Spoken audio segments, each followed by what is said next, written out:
Olá, bem-vindos a mais uma conversa com o especialista. Estamos aqui hoje com o Dr. Agnaldo Lopes, que é médico ginecologista com foco em oncoginecologia.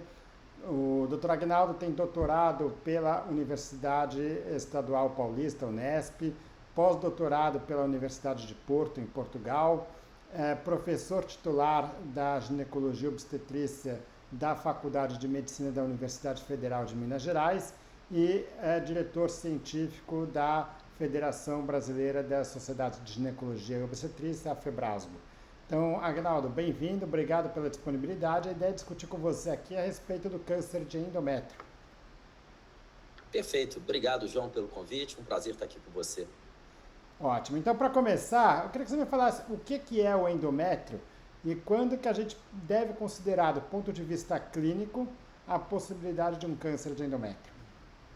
Hoje a gente tem mudado várias questões na ginecologia oncológica. Talvez o câncer de endométrio seja o que está numa mudança constante, sabe? A gente tem uma expectativa de aumento de incidência de câncer de endométrio, até pela questão da obesidade em todo o mundo, né? Então, a gente tem mais pacientes obesos e a gente sabe que a obesidade é um fator de risco muito importante para câncer de endométrio.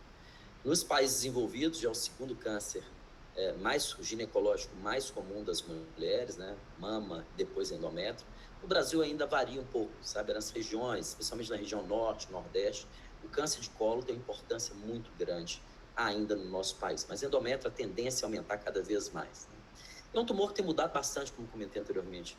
Há um tempo atrás, João, o câncer de endométrio era tido como aquele câncer que até aquele ginecologista sem um treinamento específico em ginecologia oncológica poderia conduzir mulheres com câncer de endométrio. Hoje já não é mais uma verdade, tá? Mudou muito desde o ponto de vista de entendimento da doença, de etiopatogênese da doença. A questão molecular que foi inserida no câncer de endométrio agora de uma forma muito clara, algumas questões genéticas, e mudou completamente o tratamento cirúrgico e muitas mudanças, né, em relação ao tratamento sistêmico do câncer de endométrio, né? Então, é um tumor cada vez mais comum, a gente vai deparar mais com mulheres com câncer de endométrio e está mudando a cada dia como que a gente aborda essas mulheres. Ótimo, vamos discutir muito disso aí daqui a pouco. E do ponto de vista clínico, quando é que a gente suspeita da possibilidade de um câncer de endométrio? O câncer de endométrio não tem nada de bonzinho, mas ele tem uma coisa que chama muita atenção. A maior parte das pacientes, mais de 90% dessas mulheres, tem um sinal ou sintoma muito precoce da doença, especialmente sangramento uterino normal. Então, uma mensagem importante é que todo sangramento uterino pós-menopausa deve ser investigado. Então, essas mulheres, de uma forma geral, elas sangram e elas têm a oportunidade de procurar assistência médica, né? E lá vai ser desencadeada toda a propedêutica em relação ao câncer de endométrio. A gente pode começar com ultrassom transvaginal, que vai perceber, em algumas situações, um espessamento endometrial dessas pacientes, e seguir com essa propedêutica, né? Hoje a gente tem a possibilidade das esteroscopias com biópsias dirigidas. Também algumas questões muito simples que podem mudar e ajudar muito a jornada de uma paciente com câncer de endométrio. Por exemplo, uma biópsia por aspiração. Tem dispositivos específicos, mas isso é possível fazer em qualquer cenário. Às vezes uma sonda uretral com uma seringa de 20 é possível fazer uma biópsia endometrial dessas pacientes. Mas o que é fundamental do ponto de vista diagnóstico? Todo sangramento anormal precisa ser investigado, especialmente na pós-menopausa. Então, não é normal uma mulher sangrar na pós-menopausa. Essa mulher deve procurar um ginecologista para dar seguimento a essa propedêutica endometrial. Ótimo. Então chegou no seu consultório aí uma mulher menopausa com um sangramento, está tendo sangramento vaginal, fez um ultrassom, mostra de um endométrio espessado, e aí o passo seguinte é você colher uma amostra para poder fazer a confirmação aí dessa suspeita diagnóstica. Você comentou aí algumas formas, então só para deixar isso mais claro, quer dizer, está ali no consultório, o que você pode fazer, como é que você vai colher esse material para poder analisar em laboratório? A gente tem várias possibilidades, desde uma esteroscopia ambulatorial ou mesmo cirúrgico no ambiente hospitalar, mas uma possibilidade que a gente tem, que tem uma acurácia muito boa para diagnóstico das neoplasias endometriais, é a possibilidade de fazer uma biópsia por aspiração. A gente tem desde dispositivos, como PIPL, endometrial sampler, a gente tem algumas possibilidades de fazer essa biópsia no próprio consultório. Isso encurta muito essa jornada dessas pacientes. E a gente vai pensar muito na estratificação de risco daquela mulher. A gente comentei alguns fatores de risco, obesidade, né? Uma mulher obesa, hipertensa, diabética, uma mulher que a gente tem um sinal de alerta em relação a isso, né? Uma mulher com história familiar de câncer coloretal, né? A gente pensar em síndrome de Lynch, está associado tanto a tumores coloretais quanto a tumores de endométrio. Então, eu vou adiantar mais essa propedêutica de acordo com esses fatores de risco dessa paciente. Ótimo. E aí, quando faz essa análise da biópsia aí, do material coletado, além de confirmar a presença de um câncer de endométrio, esse exame traz outras informações que são fundamentais para estadiamento, para determinar o tratamento, o prognóstico dessas mulheres, né? A gente pode falar aí, talvez os principais, o tipo histológico do tumor, né? E o grau do tumor.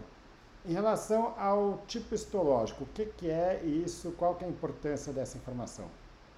Isso talvez tenha as questões que tenha mais mudado. A gente tinha uma divisão dualística do câncer de endométrio, né? Os de baixo grau e os de alto grau, né? O tipo 1 e tipo 2, né? A gente usou isso durante muito tempo, ainda é muito aplicável na nossa prática, né? O tipo 1 seria aqueles tumores mais bem diferenciados, quase sempre endometrioides, né? Bem diferenciados, quase sempre aquela paciente obesa, hipertensa, diabética, a gente percebe esses fatores de risco em câncer de endométrio. E, de uma forma geral, tumores de melhor prognóstico. E o tipo 2 seria pacientes de uma faixa etária mais avançada, isso tem uma relação com mutação do P53, né? E pacientes com tumores indiferenciados ou com componente seroso ou de células claras. Os carcinossarcomas, que também é um câncer de endométrio. Então, a gente usa isso há muito tempo, ainda é utilizado, mas a gente agregou uma classificação molecular do câncer de endométrio. Hoje, desde 2023, a Federação Internacional de Ginecologia e Obstetrícia, né, ela propôs essa classificação molecular do câncer de endométrio. A gente vai avaliar algumas coisas, sabe? Assim, estabilidade do microsatélite, mutação do P53, número de cópias, né? O gene poli se está ultramutado ou não. Então, hoje, endométrio mudou completamente, tem desde a questão histológica, que é importante, bastante importante, a gente agrega também essa classificação molecular, que vai ser fundamental para a gente pensar que tipo de tratamento a gente vai propor para esses pacientes. E um alerta importante, que a patologia endometrial não é tão simples.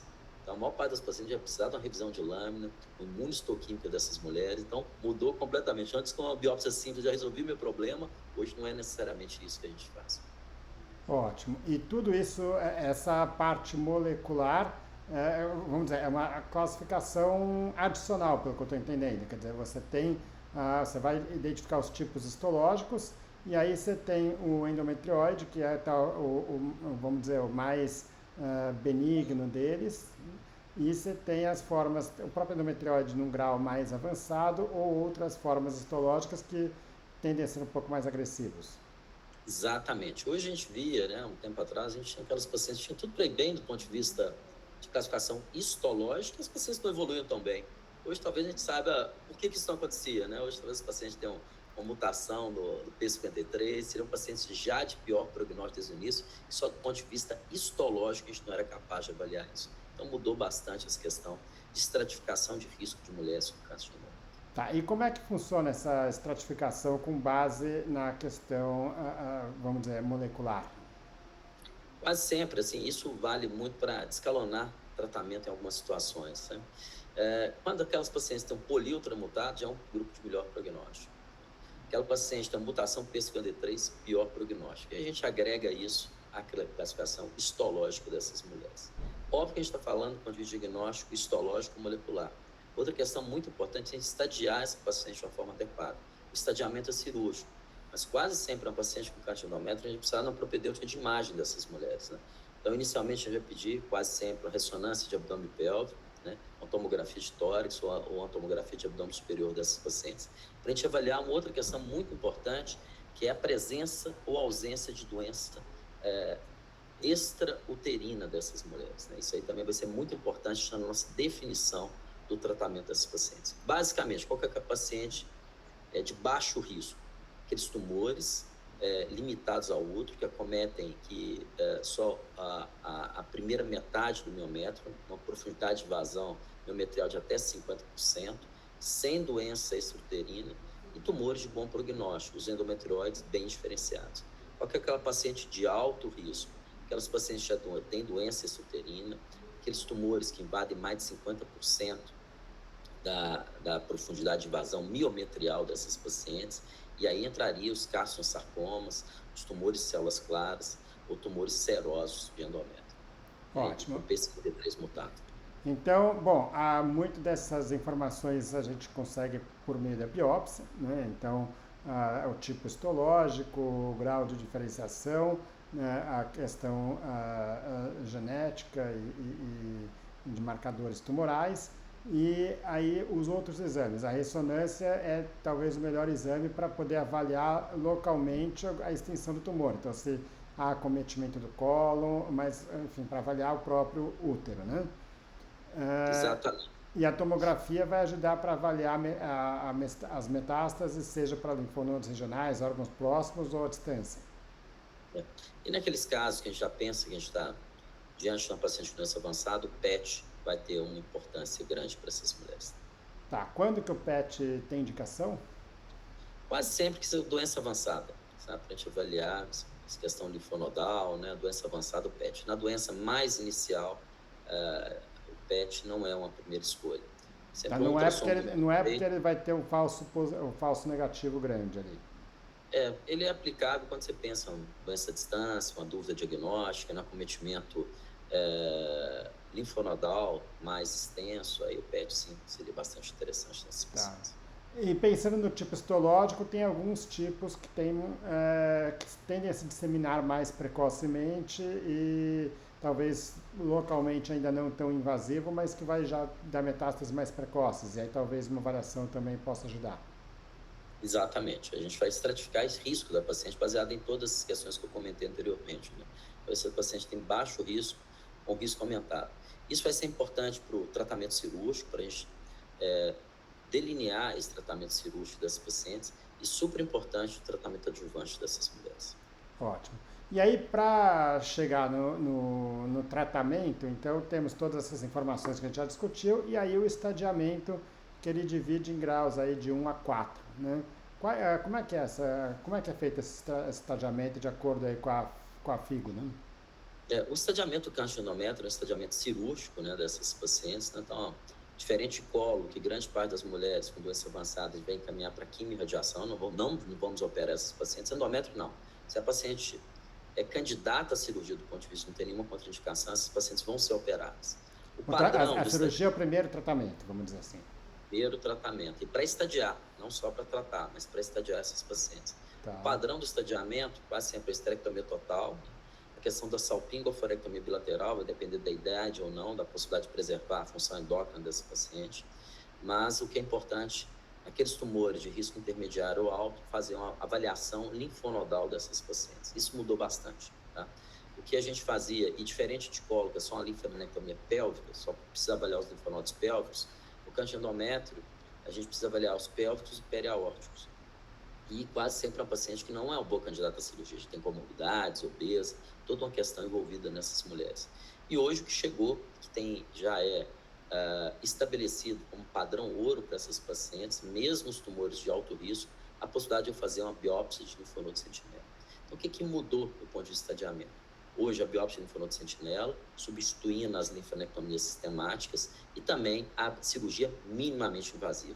A gente tem dados robustos, né, que mudaram o tratamento do câncer endométrio, que antes era laparotomia com tratamento preferencial dessas mulheres. A gente tem dados mostrando que a cirurgia minimamente invasiva, a laparoscopia ou robótica, tem dados muito interessantes do ponto de vista de segurança oncológica e uma menor morbidade do tratamento. Então, hoje, o tratamento padrão é cirurgia minimamente invasiva. E a robótica ocupa um espaço muito importante para essas mulheres. Ótimo.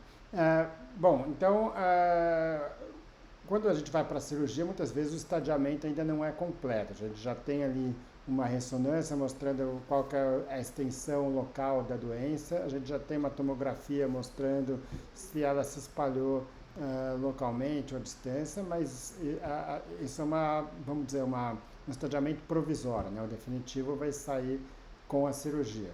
Só que quando a gente pensa na cirurgia, a gente primeiro precisa determinar o tipo de cirurgia. Você já disse que a maioria dessas mulheres vão fazer uma retirada do útero, trompa e ovários bilaterais, os dois ovários, né? Esse é o padrão, até porque a maioria dessas mulheres são mulheres já na pós-menopausa e aonde não faz muito sentido você buscar uma cirurgia menos invasiva. Vamos lá, esses órgãos já perdem um pouco a funcionalidade, você tira eles e resolve o problema, né? Agora, especialmente em mulheres mais jovens, ainda pré-menopáusicas e que têm um tumor ainda numa fase mais inicial, quando que você pode considerar uma cirurgia mais conservadora? A cirurgia conservadora acaba não existindo. A única coisa que a gente vai pensar do ponto de vista de conservação seria a possibilidade de conservar os ovários desse paciente, preservação da função endócrina. Mas o que a gente tem quando a gente pensa em preservação do futuro reprodutivo dessas mulheres, que esses tumores bem diferenciados e que acometem só o endométrio, há a possibilidade de se fazer um tratamento hormonal dessas pacientes. Então, isso é uma possibilidade. A gente associa uma estereoscopia cirúrgica com ressecção daquele endométrio associado a um tratamento hormonal à base de progestagênio.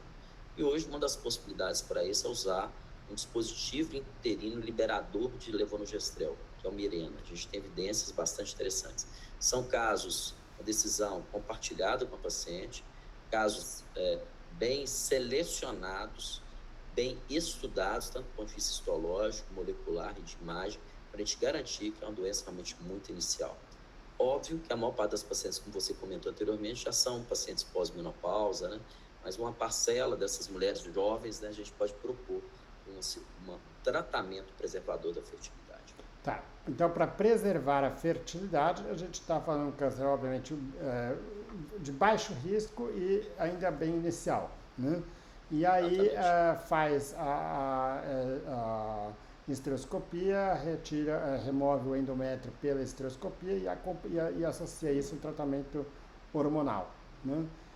Existe uma segunda alternativa, pelo que eu entendi você falando, que é tirar o útero, mas preservar o ovário para preservar a função, não para preservar a fertilidade, então você vai perder a fertilidade, mas você preserva a função hormonal, a produção hormonal e a mulher não entra em menopausa, né? Isso é possível? Quando isso que é isso é super possível? importante, né? Porque a menopausa induzida tem impacto muito grande nas pacientes. Então, pacientes abaixo de 45 anos, tumores bem diferenciados, a gente pode propor preservação ovariana dessas pacientes. Na verdade, estou fazendo uma preservação hormonal, mas que pode ser até uma questão reprodutiva. Essa paciente pode fazer uma coleta ovular depois, ela tem um útero de substituição, né? Então, ela preserva os seus óvulos. A gente não preserva o útero, mas preserva a função reprodutiva do ponto de vista de óvulos dessa paciente. Então, a paciente jovem poderia pensar nisso, mas o objetivo inicial é a questão de evitar uma menopausa induzida dessas pacientes. E qual que seria a indicação para isso?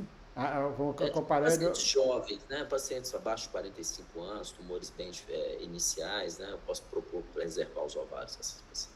Seria uma indicação mais ou menos equivalente do procedimento anterior que você falou, da estereoscopia.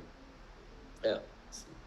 Com talvez um risco um pouco menor aí localmente, né? Exato, muito menor, muito menor. Tá ótimo. Bom, então, para a grande maioria das pacientes com câncer de endométrio, que são as mulheres jovens com um câncer já num estágio mais avançado ou mulheres no pós-menopausa, que é a grande maioria, né? O tratamento cirúrgico padrão envolve a retirada do útero, das trompas e dos ovários. Outras estruturas também podem precisar ser retiradas, até seja vagina, enfim, cólon, enfim, outras estruturas próximas. Quase sempre que a gente vai precisar dos linfonodos, né, para fazer esse estadiamento adequado, e alguns tumores, né, de mau prognóstico, serose, associar homeotectomia para essas pacientes. E o que eu comentei, né, a questão que a cirurgia robótica chegou de uma forma bastante interessante para essas mulheres.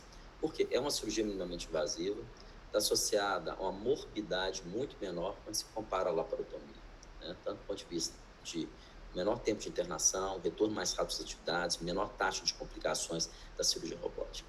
E a cirurgia robótica, a laparoscopia também é possível, mas a possibilidade do linfonodo sentinela, como a plataforma de fluorescência já está integrada à plataforma robótica, isso facilita muito.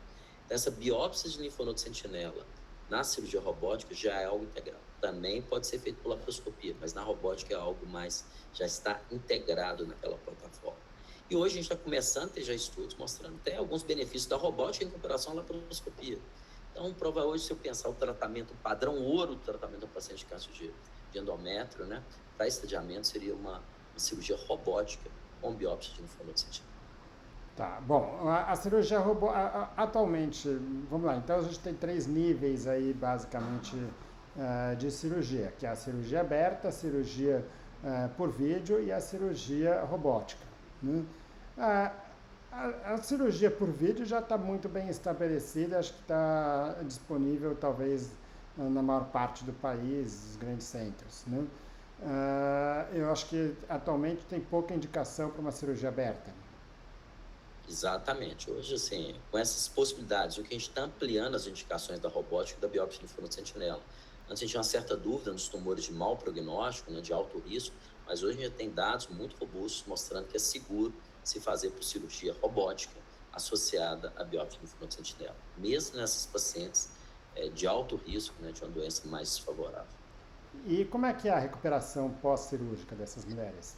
É muito melhor, né? A laparotomia, imagina um paciente obeso, uma laparotomia ampla, né? Com a linfenectomia paraóstica, né? Os riscos de complicação, tanto do ponto de vista de ferida operatória, né? Tempo de internação, risco de fenômeno tromboembólico é muito maior, né? Esses pacientes quase sempre não têm uma mobilização precoce.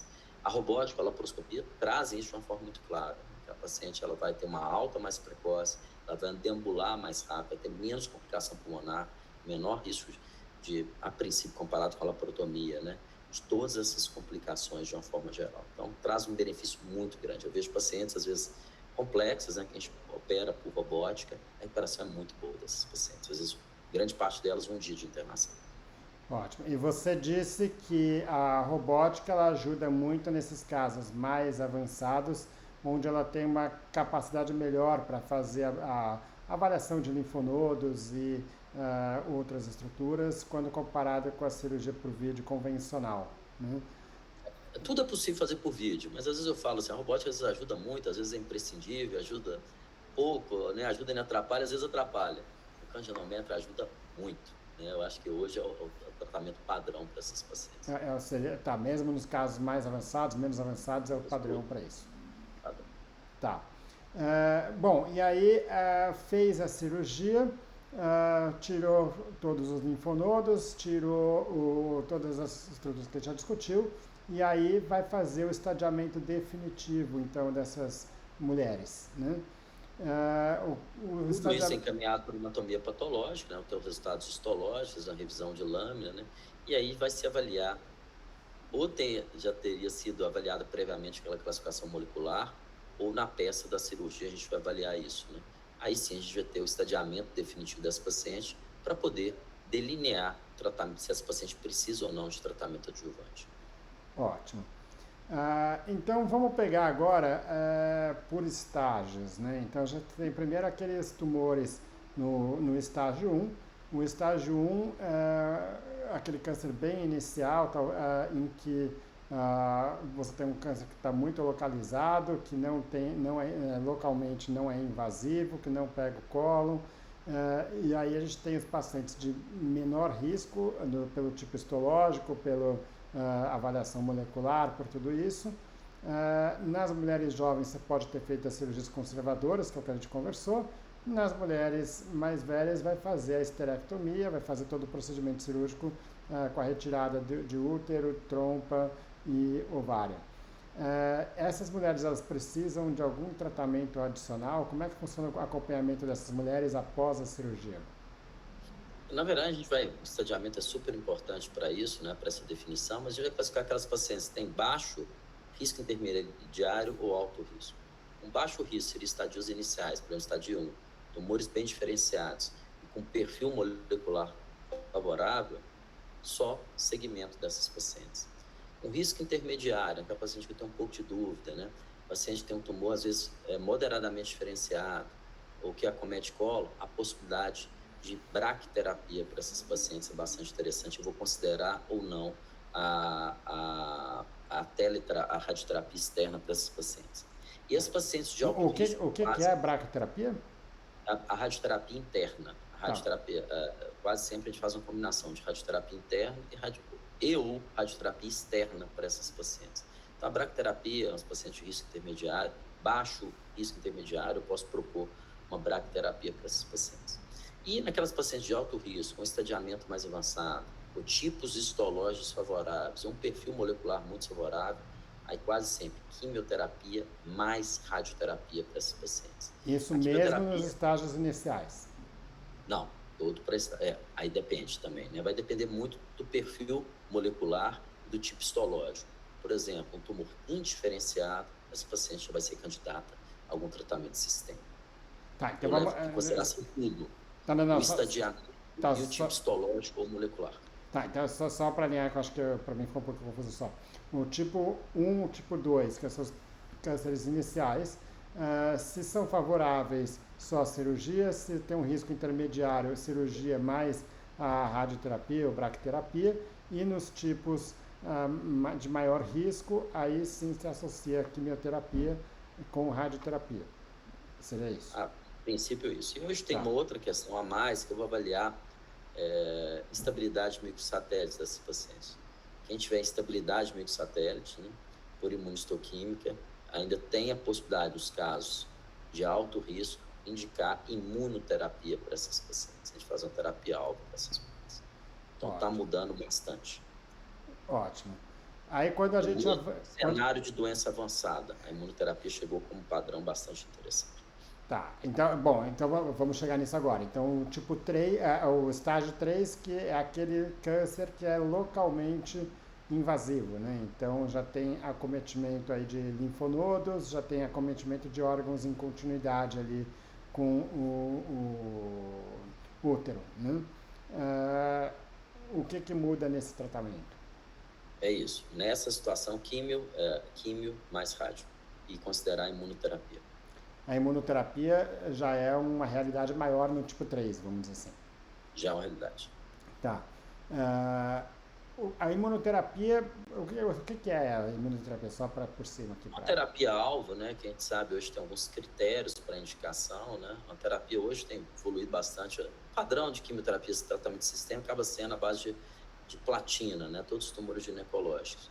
A gente tem caminhado para algumas outras questões, né? Câncer de ovários, inibidores de PARP, para avaliar pacientes com deficiência da recombinação homóloga, né?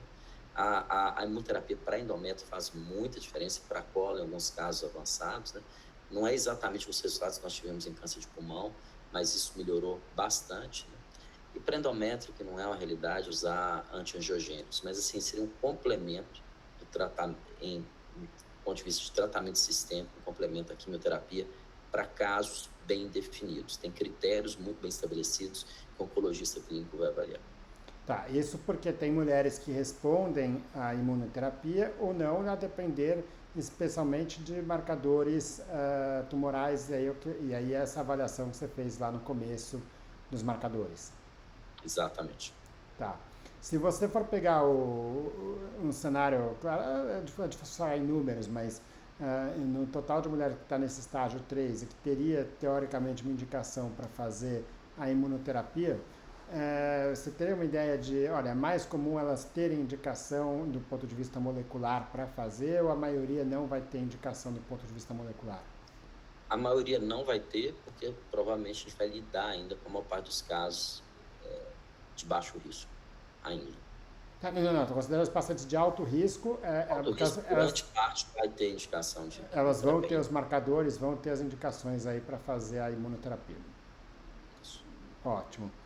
E aí você tem o estágio 4, que é aquela paciente que já tem metástases mais à distância, né? Não, sem continuidade aí com o útero. O que muda no tratamento dessa mulher? Vai ser de acordo com as metástases, né? Mas a princípio tratamento sistêmico na base de platina e a questão da imunoterapia nessas mulheres e em algumas situações a possibilidade de hormonioterapia também para essas pacientes. Ótimo.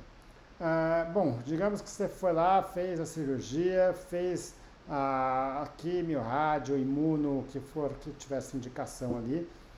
Como é que é o acompanhamento dessa mulher? Teoricamente ela está ali sem a doença, mas ela precisa manter um monitoramento, um acompanhamento, né? Como é que é esse acompanhamento posterior da mulher? Vai depender muito do estadiamento, né, e do risco dessa paciente. Mas, a princípio, a gente sabe que a maior parte das recidivas são mais precoces. Então, usualmente, vai ter um acompanhamento mais, uma periodicidade maior nos primeiros 2 anos, de 3 em 3, 4 em 4 meses. Depois de 2 a 5 anos, 6 em 6 meses, depois anual. um exame clínico, avaliando muito as queixas das pacientes. Tá? Os marcadores em capa pedindo CA-125 para esses pacientes, mas o valor é limitado. E métodos de imagem, né? Muito direcionados em relação à queixa. Mas, a princípio, é muito aceitável de manter um segmento com métodos de imagem das pacientes. E o que essas pacientes, a princípio, estão dispensadas é da citologia oncótica de cúpula vaginal. Não precisa fazer isso, não muda a detecção mais precoce de recidivas. Legal. E, bom, pensando no longo prazo, vamos dizer, as mulheres que estavam já na menopausa não vão ter nenhuma implicação de longo prazo, vamos dizer assim. Isso que você me perguntou é muito importante, sabe? Uma das questões que a gente tem discutido bastante, né, tem procurado mudar esse perfil, é em relação à terapia hormonal nas sobreviventes de câncer. E câncer de endométrio, estadios iniciais, para as pacientes pré-menopausa, né? A menopausa induzida tem uma importância muito grande. Pelo risco de fratura, qualidade de vida, aumento de risco de doença cardiovascular. Uma mulher que perdeu seus ovários de uma forma mais precoce, ela tem uma expectativa de vida menor e não associada a câncer. E hoje tem muita evidência mostrando que essas pacientes se beneficiam, né, de uma terapia hormonal. Então, essas pacientes, a gente tem que considerar isso, o survivorship, né, melhorar a qualidade de vida dessas pacientes pós-tratamento oncológico. Ótimo. Quando você pega alguns tipos de câncer de mama, a gente sabe que tem ah, os casos que respondem a hormônio que não podem fazer terapia hormonal após o tratamento. No caso do câncer de endométrio, elas Ao teoricamente contrário, têm. a maior parte das pacientes teria indicação, e isso não é prescrito. Tá, isso a gente está falando das pacientes mais jovens que entraram na menopausa precoce por conta do câncer. Mulheres que já Exato, estavam na menopausa não vai mudar muito, quer dizer, a vida normal depois. exatamente. Tá. Em termos de prognóstico, sobrevida, como é que funciona? Tudo depende do estadiamento. Doença precoce, ótimos resultados. Doença avançada, os resultados têm melhorado, né, por questão desses novos avanços no tratamento, né, entendimento da doença, novas drogas chegando aí para câncer de endométrio, mas os resultados estão muito aquém. Então, mais uma vez, o segredo, né, e a chave do sucesso do diagnóstico precoce faz toda a diferença. De câncer de uma forma geral, mas muito especificamente no câncer de endométrio. Legal. Agnaldo, acho que deu para entender um pouco as linhas gerais da avaliação e tratamento do câncer de endométrio. Obviamente que existe muitas especificidades e tem mudado muito, como você falou, muito com base na avaliação molecular, que aí são casos que, obviamente, que fazem com que o tratamento acabe sendo muito individualizado, né? Mas acho que deu para pegar um pouco o tratamento, o aspecto geral do tratamento do câncer de endométrio. Quero te agradecer mais uma vez aqui a disponibilidade. João, prazer estar com você, tá? Espero ter outras oportunidades e a gente estar junto. Obrigado. Obrigado mais uma vez, Agnaldo.